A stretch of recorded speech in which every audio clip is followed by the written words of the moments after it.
Hey everybody, welcome to this episode of Compassion and Courage, Conversations in Healthcare. I'm your host, Marcus Engel, and this is the podcast where I teach compassionate communication, provide perspective, and inspire resilience. Today, my guest and I are going to be on that second element of the goal of this show of providing perspective. And in the last 10 years of my life, there has probably, 10 years or so, there's come along an invention that has really changed my life, and it's changed my relationships around me. It's changed my engagement with greater society, and that is the advent of audio description for Netflix, Amazon Prime, HBO, Cinemax, all the major networks and streaming services. And today my guest is Eric Wickstorm, who works very much in this field. And we're going to get into a lot of why this is important, not just to people like me who have a visual impairment, but why it's good for greater society. So Eric, thank you so much for joining me today. I appreciate you being on. Oh, thanks, Marcus. I really appreciate being here. Well, and so I'm here in my home studio in Orlando today. Where is here for you? I'm in New Jersey, North Jersey, about 15 minutes outside New York City. 15 minutes outside New York. And you and I met just a few months ago whenever I was in training with my new CNI dog, James, up in Morristown, New Jersey. And the CNI put together a little voluntary focus panel to meet with you and some people from your team from the International Digital Center. And so give me a little synopsis of what does IDC do and who does it benefit? And there's so many different ways that I want to go with this. So where do you think is a good starting point for us? That's a good one there. We could just jump right in. IDC is a production company, full-scale production company. We do everything, closed captioning, color correction, English dubbing, you name it, we do it on the post side. And one of the things we do and what I head up is the audio description department. We do that in English, which is my department. We also have a full-service Spanish audio description department in-house, as well as we can localize into many other languages also. We also have a sister location out in Los Angeles that's also a full-service post-production studio. So we do a little bit of everything. Like you said, my point is the audio description side, which, you said 10 years. It's been around a little longer. It's been about 25 years plus. Audio description's been around. I've been involved for over about 12, 13 years with it myself. And it started, Netflix got it, probably 7, 8 years ago, and the other streaming services, but it goes back. I think CBS was the first place offering it, and they've been doing it for, like I said, about 25 years now, at least on broadcast television in the U.S. So it's a growing field. It's grown exponentially over the last few years, especially as more and more streaming services have come online and have gotten involved in the process of creating the material. But yeah, it's an exploding field. That's what I do. I think Liz Gutman, my head writer, and I were the ones that came out to Seeing Eye a few months back. We like to do that. We like to, have focus groups and just gather feedback from the community. We find it really rewarding, and every time we do one, we wind up meeting somebody that we didn't expect to meet, and wind up on very cool things like this, talking about the field and everything else. So let me explain this to listeners who may not completely get what we're talking about. So from the user standpoint, when my wife, Marveline, aka the hotness, whenever we are laying in bed at night watching Netflix together, or watching some other streaming service or a documentary through one of the major streaming services. Let's say we're watching a series such as Game of Thrones, which I know IDC did the description for, correct? We did the original series, yes. Yes, and so for those who are not visually seeing the action on the screen, it might be what I, as a person who is blind, would be hearing would be amongst the horses and swords being drawn and the sounds of battle. I might hear that Tyrion Lannister pulls out a sword and stabs an enemy. Blood spurts across the enemy's face. The enemy falls dead to the ground. All of things that had some sound, but unless there was a description of what visually took place on the screen, I can't get it. I can't get it. And companies like IDC are making it possible for people like me to have an even playing field to consume media across the country. I want to thank you so much for just your commitment and passion for taking people like me into account. But it's not just people who are blind or visually impaired that are benefiting from this, right?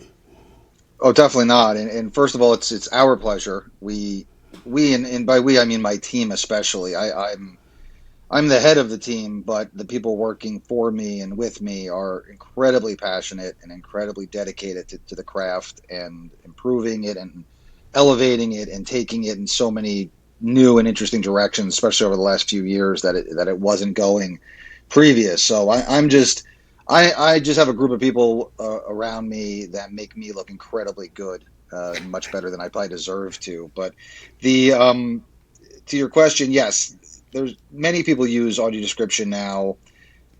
Amazingly, there's still a fair amount and a fair percentage of people in the blind and visually impaired community that aren't aware that it exists, which we still discover, which is it's a lot less than it used to be, but that's still a small percentage of end users that don't know it's even available to them.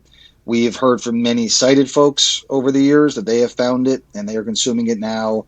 When it's done well, like a Game of Thrones or like a Bridgerton that we do for Netflix and a few others, it really has, when it's produced well and it's voiced well and it's mixed well, it takes on a lot of similarities to good audiobooks and good audiobook production. And people are finding it and using it that way. Around the house, doing dishes, driving, commuting, people find it and use it that way so they don't have to stare at a screen the whole time. And the other application that we're finding, children are finding it, and especially children that are on the spectrum with autism and other learning disabilities, ADHD. It helps them keep track of characters. My daughter it falls on that category of children on the spectrum. So at times, if we're watching a Disney film or something that's more involved with a lot more characters, she'll say the same thing, like, hey, put on the narrator. Dad, put on the narrator. And it helps her keep track of the different comings and goings of everything on screen. To your point, we're trying to fill in the gaps is what we're trying to do for a blind or visually impaired or a distracted audience is, those things that you might miss or not be able to hear otherwise. The stuff that happens in between the dialogue is what we're trying to get in and out of and again, do the best we can. We're never going to get everything, but try to get the pertinent information and the most important things to help you follow the story along with anybody sighted you're watching that show with. Try to give you the best possible experience as well in viewing that show. You go back into the history of description, and you say about 25 years, and I lost my sight 30 years ago, and it was probably within 2 or 3 years of losing my sight that I, quote unquote, watched my first movie as a blind person watching audio description, and that movie was Top Gun. And that was at the Colorado Center for the Blind. And it was, that was great. That was great. But boy, back at the time when a simple VHS tape cost as much to rent as a month of streaming service does these days, there's just so much more media out there to be covered. And the advances that have gone from that movie on VHS to being able to now stream things and have access to a series as soon as it comes out also levels the playing field. Because it was years after that Top Gun movie came out that the audio description was added to it, and television, we're seeing that so much more these days. What are some of the series, and maybe not just series, but documentaries or other projects, what have you worked on that you're just especially proud of? There's a lot of them. we're a smaller company, IDC. We've only been around, I've only been with the company 6 years. The department's been around maybe a little longer than that. So there's companies out there that are in the field that have been doing it 3-4 times as long as we have. I think that's been a benefit to us because we've been able to grow more organically because, to your point, everything launches with audio description right now. So there's a lot more content than there are qualified people to do it, unfortunately. So, we've been able to kind of slowly grow and take on more and more work. And so everything we've been able to do, we've had a real focus on quality. So with that in mind, there's a lot that I'm proud of. I'm proud of that we've done. The highlights, there's a lot of them. I mentioned a couple already, and you did as well. Game of Thrones for HBO, I think, is an exceptional track of audio description. My team absolutely crushed that, from the VO to the mix to the writing to everything that went into making that. We did that during the pandemic. We were in and out of the studio once a week to do it. It was a lot of work, obviously. We took it very seriously, and it turned out amazing. I'm very proud of that one. Recently, I absolutely love the show Wednesday for Netflix. We did that one. That one turned out amazing. That we did that one. That narration is a lot different than a lot of stuff that's come before. Traditionally, audio description has been very robotic sounding, very monotone. The VO reads, and on that one, we kind of really pushed the envelope. I felt with how we enunciated and how we kind of emoted a lot of the narration, and it turned out really beautifully. We got a lot of nice feedback for that. What else recently? The Queen's Gambit, I thought, turned out really well. That's one that we heard from a lot of sighted folks. They were using the track to learn how to play chess because my writer really went he went deep with the naming of the positions on the board and the different pieces and all that kind of stuff. What else? Bridgerton, I mentioned already, is a wonderful project that we did, and one that I'm really proud of because that was beginning a lot of what we're hearing now in audio description in terms of how we address race and how we address sexuality and body shape and all those types of things that were traditionally taboo and frowned upon talking about in AD tracks. That show was a real catalyst to pushing that conversation forward, and now you're starting to hear more and more description of those things in tracks, and that really can lead back to Bridgerton and the work that we did as a company, both what you hear and behind the scenes, trying to move that conversation forward with clients. Documentary-wise, I really like, we did The Last Dance, the Michael Jordan documentary, that I loved how that one turned out. That one sounds amazing. Documentary-wise, we do a lot of docs. What else did we just do? I'd have to look at my list. I always blank this question. I should write this stuff down. Last year we did Pinocchio. Last year turned out really well. I loved how that turned out. The Sea Beast. Liz would be mad if I didn't mention that one. That was an animated movie for kids that turned out really beautifully. I thought. I think that's. I'm trying to think if there's any others. We're talking some big shows here, right? The biggest shows on Netflix, the biggest shows on streaming services that you're making accessible to everyone. Yeah, Extraction and Extraction 2 that just launched last Friday. We did that one. That turned out great. Afterlife. I'm hearing it as I'm saying it. There's a lot of titles that people probably recognize. A lot of big stuff. It's not a tremendous coincidence. My team.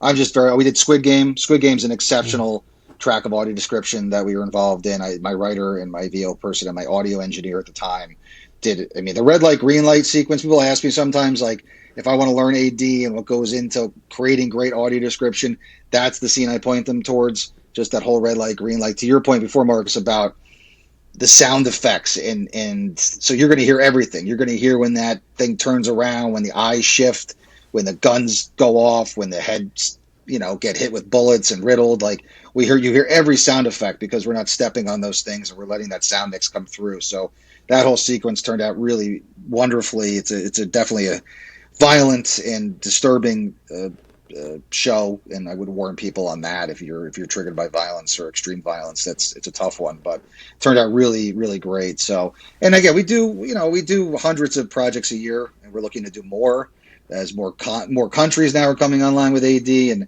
more streaming services. We're looking to try to get involved as much as possible. We've grown quite a bit. I think there's a lot more room for growth and a lot more room to be working with clients, and so hopefully that continues to happen. I have to I have to think that this has been an extremely rewarding career path for you. How did you first get involved with this kind of stuff? Geez, just by sheer just luck. I guess it's luck now. At the time, I didn't feel like I do feel blessed to be involved. It's like, to your point, it's very rewarding. It's definitely become much more rewarding and satisfying than I initially imagined it would be. When I first got involved in audio description, it was really out of a sense of self-survival. If I'm being honest about it, it wasn't from any great give back kind of place of mind. It was about survival. I was working for USA Network at the time, and the FCC mandated that we start offering this service to the community, and no one had ever heard of it. This was about 13 years ago at this 12, 13 years ago at this point. And so the FCC mandated it, and they threatened us with a lot of fines, and everybody looked around, like I said, and it threw their hands up. And I was working as a formatting producer, which was an absurd job that I knew was going the way of the dinosaur very soon. It didn't make any sense to me that it still existed. So I looked at audio description and I said, this is something new. It seems interesting. I went to school for writing, screenwriting, as where my minor was in college. So maybe I can write. I didn't know what it was, but I said, hey, there's writing involved. Maybe I can do that. At the time, I thought, hey, maybe I could do voiceover work. I've since learned I cannot do voiceover work. That's ridiculous. But at the time, I was like, maybe I can. And I could produce. I knew I could produce because I've been doing that. So I volunteered. I said, I'll grab this. I'll take the initiative. I'll look into this. I'll run with it. And that's what I did. And at the time, because again, I knew my job as currently existing was going to go away. I didn't know if it was going to be in 6 months or within 3 to 4 years, but it was going. And I said, maybe this is something I can latch onto and make myself useful and important with. And with support of the department I was working for and my bosses at the time, we did. In the next 2 or 3 years, we built the largest library of audio description on broadcast television in North America. I was very proud of that, and didn't stop me from getting fired. Still corporate layoffs, and I still was asked to. I was shown the door a few years later, along with my entire department. So I got that part right, and then I was kind of just floundering. I didn't know what I was going to do because AD is very much a West Coast thing. It's very, at the time, there was a little bit of work in New York City from one company. They were mostly focused on educational material for kids, and then up in Boston, you had WGBH, who also did a lot of educational stuff and some movie stuff, but mostly educational. And then everything else was West Coast. It was all LA based and Vancouver based. So there wasn't really any opportunity here. So for a year, I kind of floundered and I kind of had given up on AD. I said that I guess that's it. I was proud of what I had accomplished with it to that point, but I'd given up. And then I saw just dumb luck. I saw an ad listing looking for somebody to come in and head up this department for IDC.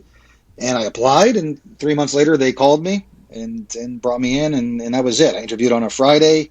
They hired me Monday, and that was a little over 6 years ago. And yeah, we've come a long way. When I first started, we were doing maybe 2 to 3 projects a month, and now we're doing 10 to 15 times that a month. So we've grown quite a bit. That's incredible, and you're getting recognition too for what you're doing.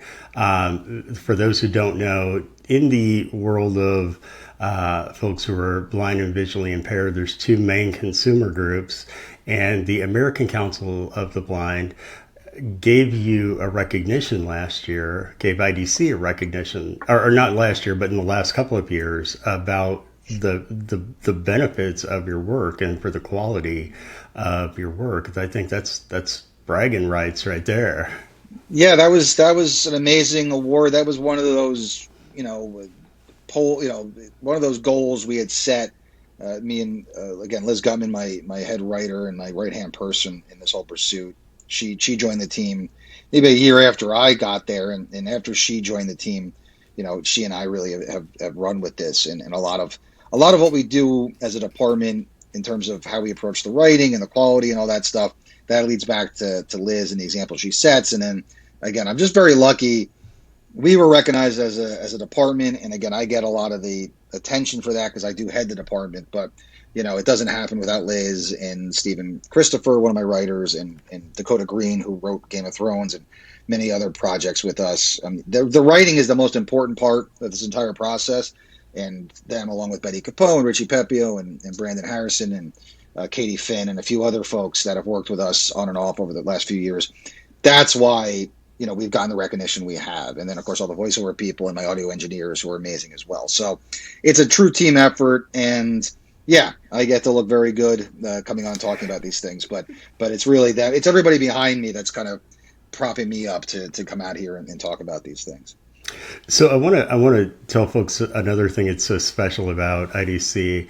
And that is the fact that you're using blind people to actually do the narration, to do the voiceover. Absolutely. On the audio tracks. And I think that, number one, you're actually using human beings, which is fantastic, as opposed to being able to digitally or what's the word I should use synthetically. Synthetically, there you go. Yeah. Synthetically generate voices, but you're actually using human beings, and then the human beings, many times, that are reading these narrations are themselves blind. So you're creating a work opportunities for people who are traditionally underemployed or unemployed.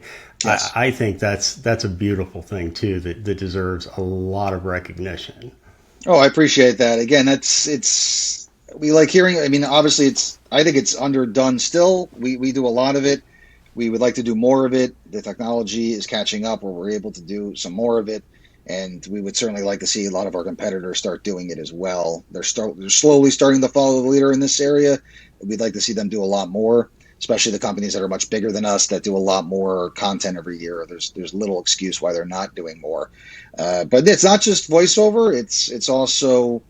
It's also involving blind and visually impaired folks in the QC process.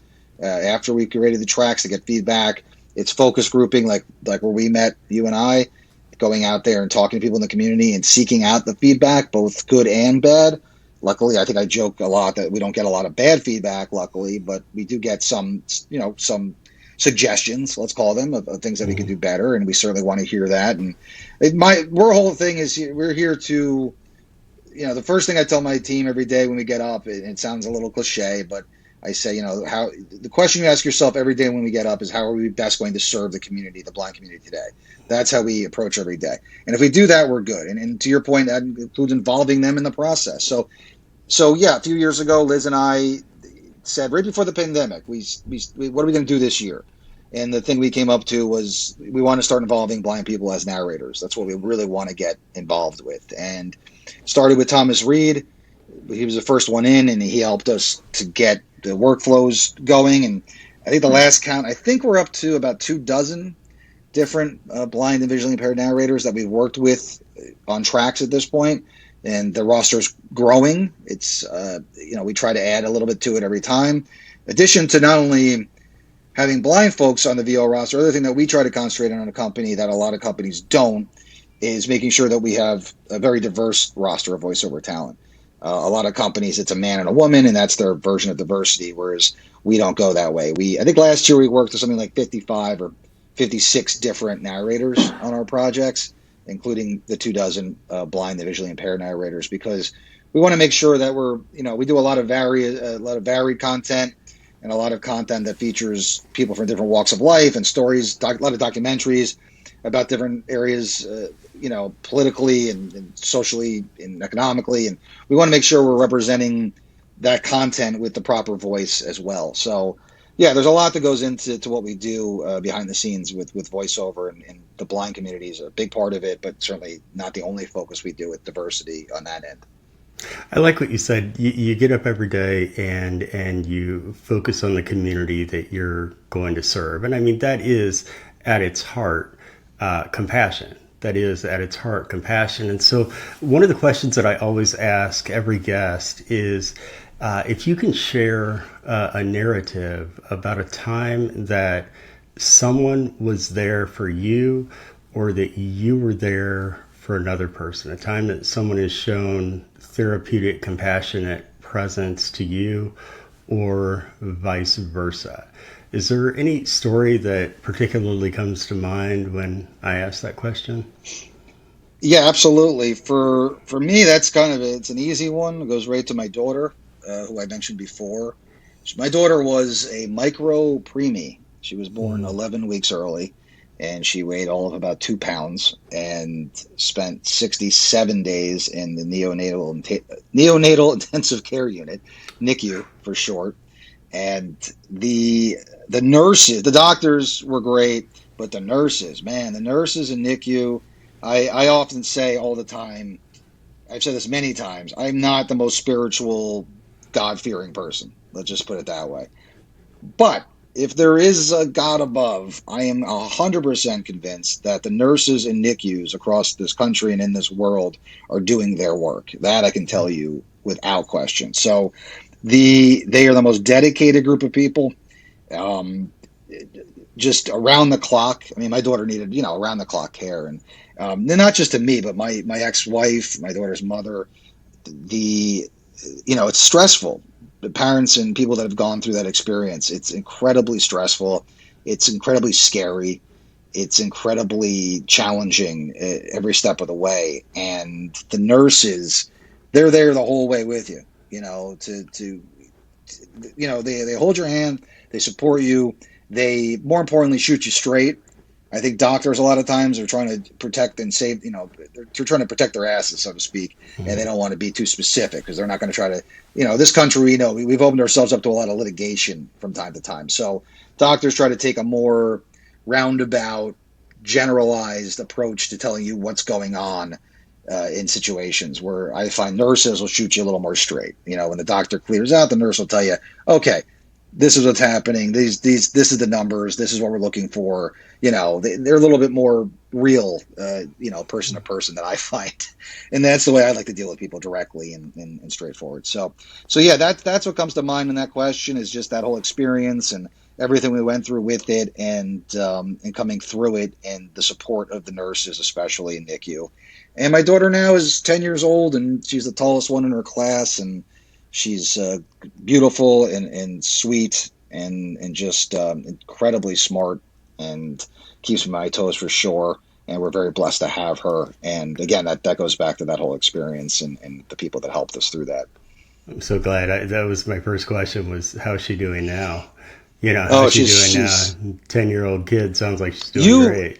I mean, you met her in direct. She was there that day at the Seeing Eye when we were there. Oh, that's right. She was over on her tablet making noises that I had to keep telling her to keep it down. But she was bored out of her mind, as a 10-year-old would be. Even with so many doggies in the room.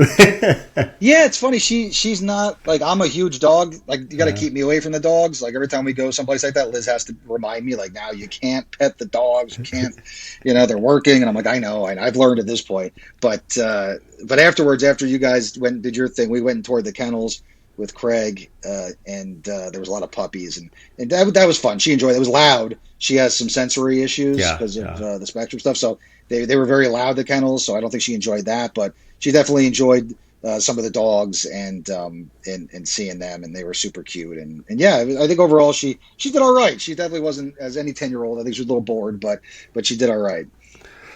And where can people find more information about IDC, and how can people get involved whether they want to give feedback or they want to volunteer or potentially looking at doing narration? Where could we send people to get more information?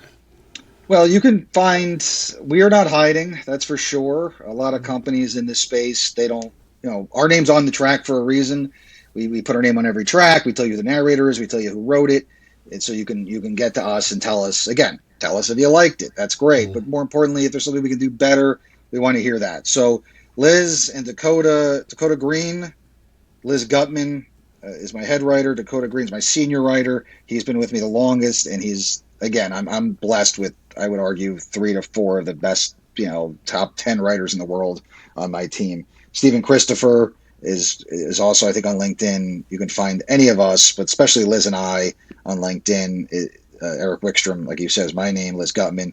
And then on Twitter, I interact a lot on Twitter. I know most of my team is not a big fan of social media, as a lot of people aren't.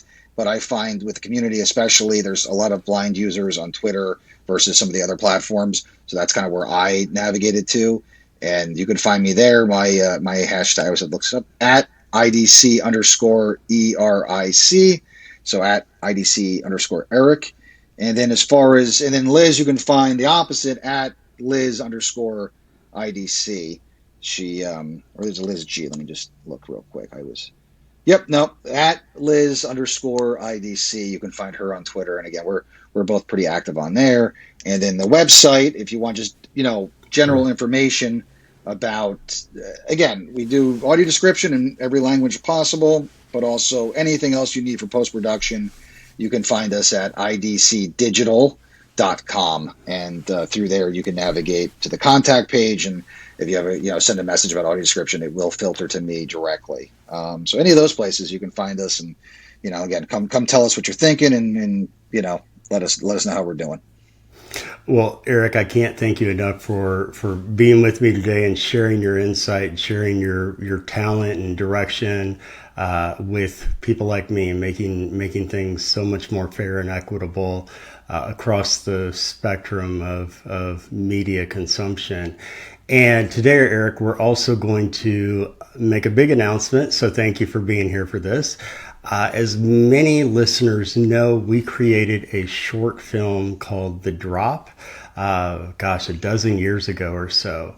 And this was based on the exercise that I had to do to graduate from the rehab program that I was in.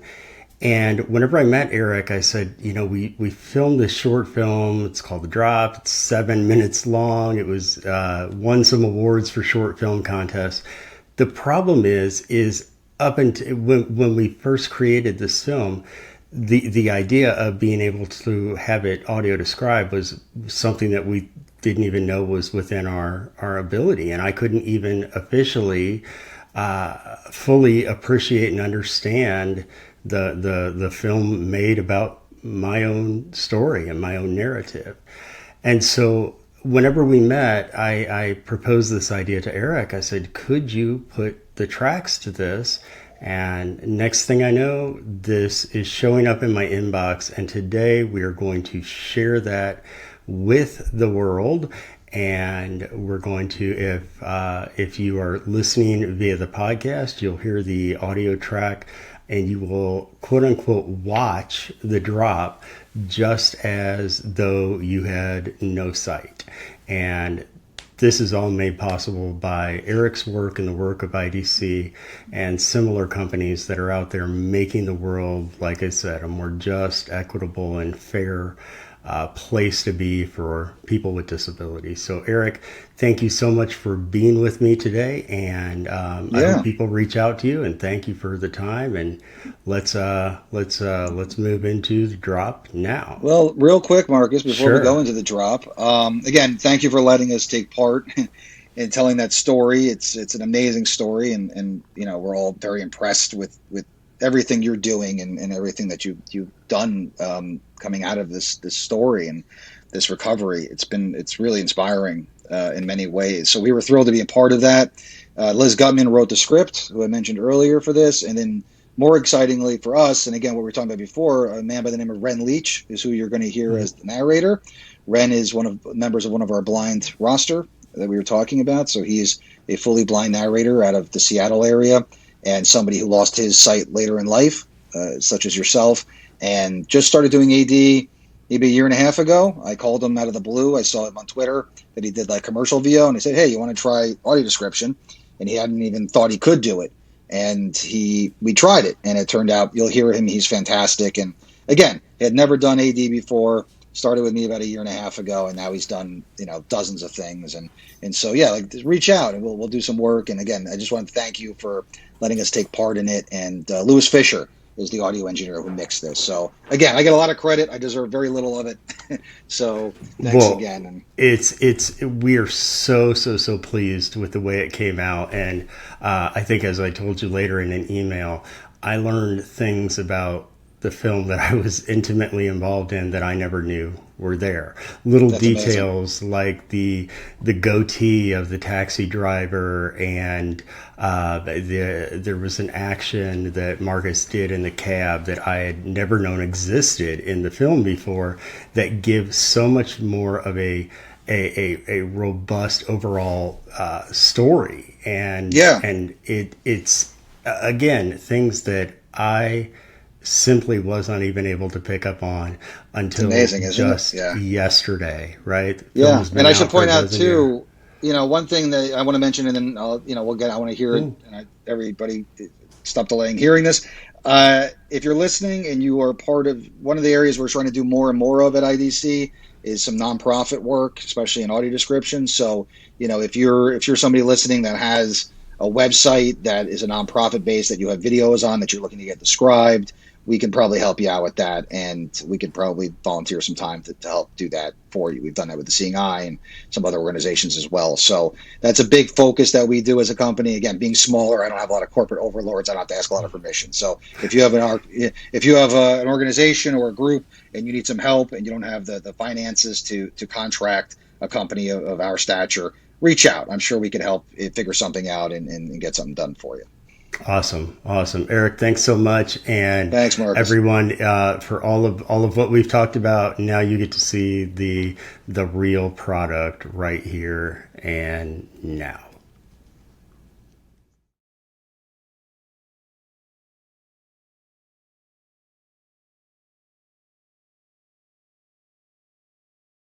Text appears on black. The drop, a true story. Hospital scenes flash, an IV bag, bloody surgical tools on a tray. In an office, a young white man with dark glasses sits facing a short-haired black woman sitting behind a desk. I can do it.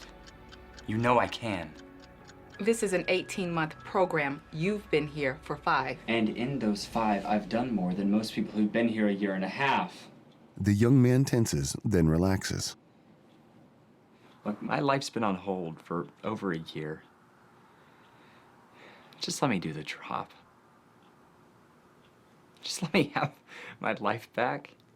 The woman leans back and considers.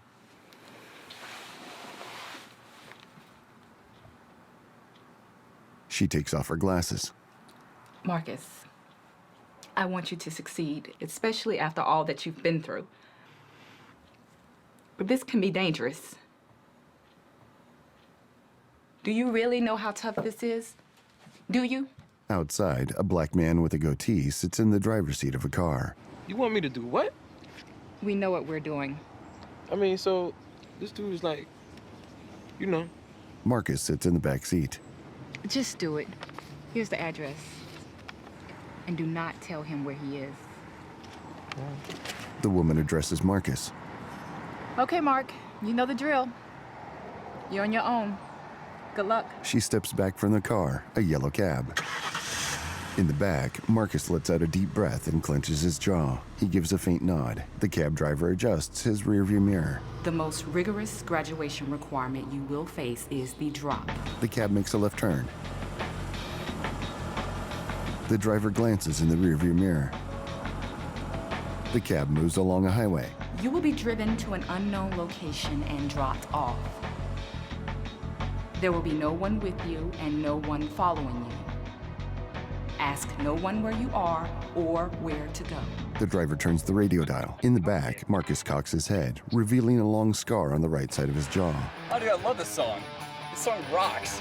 In a flashback, Marcus sits in the passenger seat of his friend's car at night. In the present, Marcus bows his head. The cab reverses and makes a turn. The driver glances back. Hey, man, listen. I know that this ain't none of my business, but I just gotta ask you.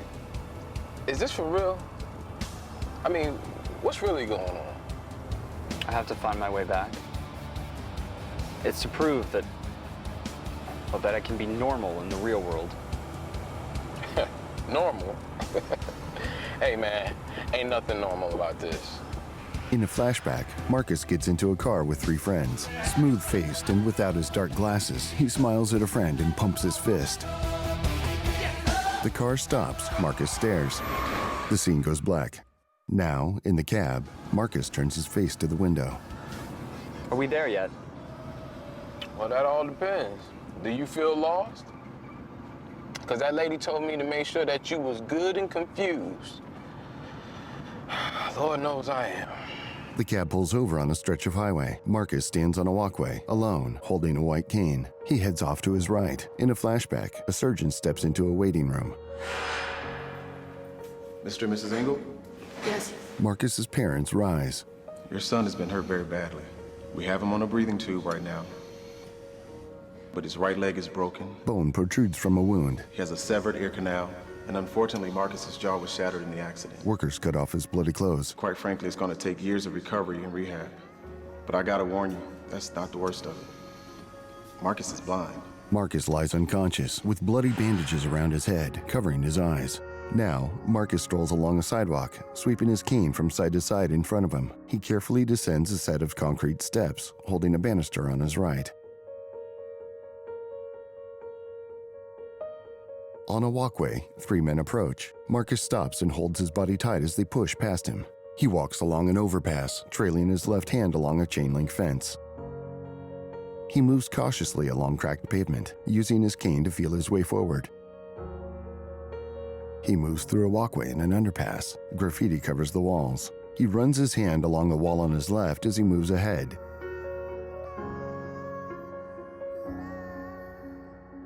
His cane finds the wall on his left. He reaches out on his right. His hand connects with the railing, and he continues forward. He stands on a section of tactile paving. He walks through a plaza. His knee smashes into a bench at the base of a column. He falls hard, landing on his side and dropping his cane. He sits back on his knees, grimacing. In a flashback, he lies in a hospital with a clean bandage over his eyes. His mother takes his hand. In the present, he nods. Do you know where you are? Can you write where you are? In the past, Marcus starts to write on a notepad. Hospital. Every beat of your broken heart. His mother gives a soft smile and nods. In the present, he feels around for his cane and grips it. And shattered dreams. He stands. Can breathe the sweetest songs. He snaps out the telescoping cane and continues ahead. Hope is gone. When life brings you to your knees. He walks on a sidewalk, then finds the arm of a concrete bench. If you still believe. He sits and lets out a deep breath, nodding to himself. To love yourself and raise your voice. After this, dry your tears. His cane taps the edge of a door frame. He finds the doorknob. He steps into the office, where the woman sits at her desk. Marcus! He beams. The scene goes black. Text appears. After completing The Drop at the School for the Blind, Marcus went on to graduate from college. He is now married with 3 children and is a professional speaker. He has authored 3 books. Credits: directed by Crystal Clear, written by Marvelyn Engel, Martha Munizzi, produced by Diane Ashford, John Gray, executive producer and co-director Martha Munizzi, director of photography Ross Sebick, edited by Daryl Michael Carr, casting by George Pierre, audio description provided by International Digital Center, narrated by Ren Leach.